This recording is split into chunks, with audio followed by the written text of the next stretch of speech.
Oh, quel pays sauvage! La Guinée a pendu, a exécuté des gens, laissant croire aux travailleurs français, aux paysans, que nous avons ramassé des gens dans les rues qui, par opinion politique exprimée, soit par la presse, soit par la parole, étaient victimes de poursuites judiciaires et de condamnations. Non. Nous avons été agressés. Le Conseil de sécurité a tenu une session spéciale et a reconnu le fait. Il a invité les puissances agressives à payer à la Guinée les dommages-intérêts. J'ai répondu non, je n'en veux pas. Si elles ont conscience d'avoir commis un crime, je les invite à libérer mes frères des colonies portugaises. Telle a été ma déclaration. L'Organisation de l'Unité africaine a tenu une session spéciale le 12 décembre 1970 à Lagos. Et l'unanimité des membres était cette fois-ci présente. Une résolution votée à l'unanimité flétrit cette agression, les auteurs de l'agression, prononce la solidarité avec la Guinée et invite la Guinée à appliquer les sanctions extrêmes à tous ceux qui sont à la base de cette agression. Invite tous les pays à remettre à la disposition de la Guinée ceux qui, ayant participé à l'agression, se trouveraient dans ces pays-là.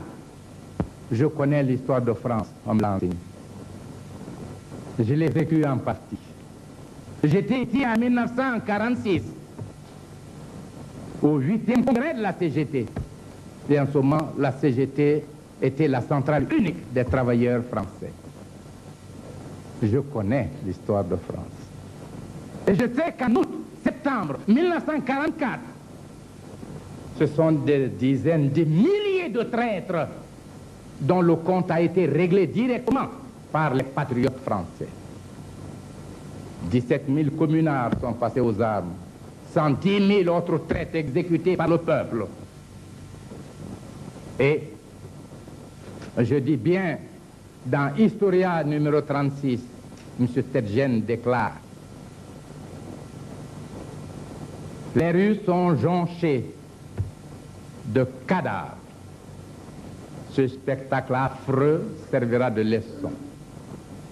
Donc la France était fière de sa victoire sur les envahisseurs étrangers et sur les traîtres français.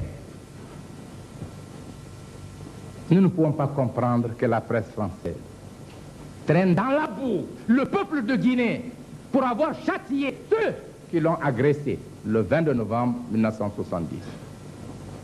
Et la presse laissait croire à l'opinion que c'était des Français qui étaient victimes.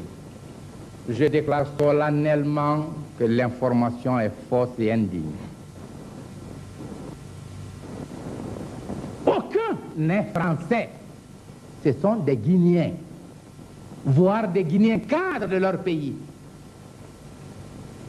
Évidemment, qui avaient épousé des Françaises. Mais si aujourd'hui,